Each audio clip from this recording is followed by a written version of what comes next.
എന്റെ മക്കളെല്ലാവരും ദേ ഈ ഒരു മരം കാണുന്നില്ലേ? ഈ ഒരു മരം എന്ന് പറയുന്നത് ഒരൊറ്റ ദിവസം കൊണ്ടാണോ ഇത്രയും വലിയൊരു മരമായിട്ട് മാറിയിട്ടുള്ളത്? അല്ല, നമുക്കറിയാലോ, ഒരു കുഞ്ഞു വിത്ത് കുറേ കാലം എടുത്ത് മുളച്ച് കുഞ്ഞു മരമാവുന്നു. അതിനുശേഷമാണ് വലിയ മരമായിട്ട് മാറുന്നത്. അപ്പൊ അതേപോലെ തന്നെയാണ് നമ്മൾ മനുഷ്യന്മാരായി കഴിഞ്ഞാലും ഏത് മൃഗങ്ങളും പക്ഷികളും ആയി കഴിഞ്ഞാല് ആദ്യം ഒരു കുഞ്ഞായിരിക്കും. പിന്നെ നമ്മൾ മെല്ലെ മെല്ലെ പിച്ച വെച്ച് നടന്ന് പിടിച്ച് നടന്നിട്ടൊക്കെയാണ് ആദ്യം ഇടയ്ക്ക് വീഴലൊക്കെ ഉണ്ടായിരിക്കും. അതിനുശേഷമാണ് നമ്മൾ ഓടി നടക്കുന്നത്. അപ്പൊ ഇതേപോലെ തന്നെയാണ് മക്കളെ നമ്മൾ പഠിക്കുന്ന കാര്യങ്ങളും, അല്ലെ? അപ്പൊ ആദ്യം നിങ്ങൾ കുഞ്ഞു ക്ലാസ്സിൽ പഠിക്കുന്നത് ബേസിക് ആയിട്ടുള്ള കാര്യങ്ങളായിരിക്കും. ഈ കാര്യങ്ങൾ പഠിച്ചു കഴിഞ്ഞാലേ നിങ്ങൾക്ക് വലിയ ക്ലാസ്സിൽ പഠിക്കാൻ വേണ്ടി പറ്റുള്ളൂ. അല്ലാതെ കുഞ്ഞു ക്ലാസ്സിൽ ഒന്നും പഠിക്കാതിരുന്നു കഴിഞ്ഞാൽ വലിയ ക്ലാസ്സിലോട്ട് പോയി കഴിഞ്ഞാൽ നമ്മുടെ തലയിൽ ചുറ്റും ഇങ്ങനെ സ്റ്റാർ ഓടിക്കൊണ്ടേയിരിക്കും, അല്ലേ? പഠിക്കുന്ന കാര്യങ്ങളൊന്നും മനസ്സിലാവില്ല. അപ്പൊ കുഞ്ഞു ക്ലാസ്സിൽ തന്നെ നന്നായിട്ട് പഠിക്കുക. പഠിക്കുന്ന കാര്യങ്ങൾ നല്ല വൃത്തിയായിട്ട് പഠിച്ചാൽ തന്നെ വലിയ ക്ലാസ്സിൽ എൻ്റെ മക്കൾക്ക് ഓട്ടോമാറ്റിക് ആയിട്ട് ഈസി ആയിട്ട് എല്ലാ കാര്യങ്ങളും ക്യാച്ച് ചെയ്യാൻ വേണ്ടി പറ്റും. അപ്പൊ ചില മക്കളുണ്ടായിരിക്കും, അല്ലേ, വലിയ ക്ലാസ്സിൽ എത്തിക്കഴിഞ്ഞാൽ പഠിക്കുന്ന കാര്യങ്ങളൊന്നും മനസ്സിലാവുന്നില്ല. കാരണം എന്താണ്? അവരുടെ ബേസ് സ്ട്രോങ് അല്ല. കുഞ്ഞിലേ പഠിക്കുന്ന കാര്യങ്ങൾ വൃത്തിയായിട്ട് പഠിക്കാത്തത് കൊണ്ടോ അല്ലെങ്കിൽ ശ്രദ്ധിക്കാത്തത് കൊണ്ടോ അല്ലെങ്കിൽ കുറേ കളിച്ച് നടന്നു പഠിക്കാൻ, അല്ലെ, പഠിക്കുന്ന സമയം എന്ന് പറയുന്നത് വെറുതെ ഉഴപ്പി നടന്നിട്ടൊക്കെ ഉണ്ടെങ്കിലാണ് ഈ പറയുന്ന ബേസ് സ്ട്രോങ് അല്ലാതെ ഇരിക്കുക. അപ്പൊ എൻ്റെ മക്കൾ ആരും ബേസ് സ്ട്രോങ് ആവാതെ ഇരിക്കരുത്. നിങ്ങൾക്ക് എല്ലാവർക്കും ബേസ് ആയി കഴിഞ്ഞാലും പഠിക്കുന്ന കാര്യങ്ങളെല്ലാം സ്ട്രോങ് ആക്കാൻ വേണ്ടിയിട്ടാണ് നമ്മുടെ എക്സാം വിന്നറിന്റെ ബാച്ച് നമ്മൾ സ്റ്റാർട്ട് ചെയ്തിട്ടുള്ളത്. അപ്പൊ നമ്മുടെ ബാച്ചിൽ നമ്മൾ മെയിൻ ആയിട്ട് ഫോക്കസ് ചെയ്യുന്ന കാര്യം എന്ന് പറയുന്നത് പഠനം മാത്രമല്ല.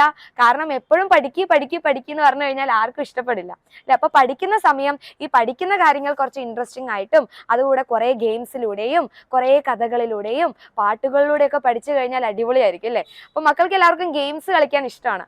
എന്തുകൊണ്ടാണ് ഗെയിംസ് കളിക്കാൻ ഇഷ്ടം? എന്തുകൊണ്ടാണ്? ഒന്ന് ആലോചിച്ച് നോക്കിക്കേ. കാരണം പഠനത്തിൽ നിന്നല്ലാതെ വേറെ എന്തോ ഗെയിംസിന്റെ ഉള്ളിൽ നിന്ന് മക്കൾക്ക് എന്തൊക്കെയോ കിട്ടുന്നുണ്ട്, അല്ലെ? ആ സാധനം കൊണ്ടാണ് നിങ്ങൾ എല്ലാവരും ഗെയിംസിനോട് ഇഷ്ടപ്പെടുന്നത്. അപ്പൊ ഈ ഗെയിംസിലുള്ള നിങ്ങളെ ഇൻട്രസ്റ്റ് ആക്കുന്ന സാധനങ്ങൾ നമ്മൾ സ്റ്റഡീസിലോട്ട് കൊണ്ടുവന്നാലോ? അപ്പൊ ഈ ഒരു കാര്യങ്ങളാണ് നമ്മുടെ എക്സാം വിന്നർ നമ്മളിവിടെ പ്ലാൻ ചെയ്യുന്നത്. അതായത് നിങ്ങൾക്ക് വേണ്ടിയിട്ട് പഠിക്കാനുള്ള കാര്യങ്ങൾ ഗെയിംസിന്റെ രൂപത്തിലായിരിക്കും ഉണ്ടായിരിക്കുക. അപ്പൊ ആ ഒരു ഗെയിംസ് കളിക്കുന്നതിലൂടെ വെറുതെ നമ്മുടെ ടൈം പോകുന്നില്ല. ആ ഒരു ഗെയിംസിൽ തന്നെ നിങ്ങൾക്ക് പഠിക്കാനുള്ള കാര്യങ്ങൾ ഉണ്ടായിരിക്കും. അപ്പൊ വളരെ രസകരമായിട്ട് പഠിച്ചു കഴിഞ്ഞാൽ, ഈ ഒരു കുഞ്ഞു ക്ലാസ്സിൽ തന്നെ വളരെ രസകരമായിട്ട് പഠിച്ചു കഴിഞ്ഞാൽ വലിയ ക്ലാസ് എത്തുന്ന സമയത്ത് നിങ്ങൾക്ക് എല്ലാവർക്കും ഉറപ്പായിട്ട് നല്ല മാർക്ക് സ്കോർ ചെയ്യാൻ വേണ്ടി പറ്റും. അപ്പൊ നമ്മുടെ ബാച്ചിലോട്ട് ജോയിൻ ചെയ്ത് കഴിഞ്ഞാൽ എൻ്റെ മക്കൾക്ക് വീക്ക്ലി 3 ലൈവ് ക്ലാസ്സസ് ഉണ്ടായിരിക്കും, എക്സ്ട്രാ ലേണിംഗ് ആക്ടിവിറ്റീസ് ഉണ്ടായിരിക്കും, ഒത്തിരി സർപ്രൈസ് ഗിഫ്റ്റും കാര്യങ്ങളൊക്കെ ഉണ്ടായിരിക്കും. അപ്പൊ കുഞ്ഞിലേ നന്നായിട്ട് പഠിച്ചു തുടങ്ങണം, അടിപൊളിയായിട്ട് പഠിക്കണം. വലിയ ക്ലാസ് ഒക്കെ എത്തുമ്പോഴത്തേക്കും ക്ലാസ് ടോപ്പർ ആവണം. അല്ലെങ്കിൽ ഇപ്പോൾ തന്നെ നമുക്ക് ഓരോ എക്സാംസ് നടക്കുന്ന സമയത്ത് ഫുൾ മാർക്ക് സ്കോർ ചെയ്യണം. അതിനൊക്കെ താല്പര്യം ഉണ്ടെങ്കിൽ മക്കൾ എല്ലാവരും എന്ത് ചെയ്യണം? താഴെ കാണുന്ന നമ്പറിലോട്ട് ഒന്ന് ജസ്റ്റ് കോൺടാക്ട് ചെയ്ത് നമ്മുടെ ബാച്ചിനെ കുറിച്ചുള്ള ഡീറ്റെയിൽസ് ഒക്കെ അറിയാം. ഇനി ഡീറ്റെയിൽസ് ഒക്കെ അറിഞ്ഞ് നിങ്ങൾക്ക് ഓക്കെ ആണെങ്കിൽ മാത്രം നിങ്ങൾ എന്ത് ചെയ്യുക? എക്സാം വിന്നറിന്റെ കൂടെ പഠിച്ച് അടിപൊളിയായിട്ട് തന്നെ ക്ലാസ്സിൽ ഇപ്പോൾ മുതൽ തന്നെ ടോപ്പർ ആയിട്ട് നല്ല ഫുൾ മാർക്കൊക്കെ മേടിക്കാൻ വേണ്ടി പറ്റും.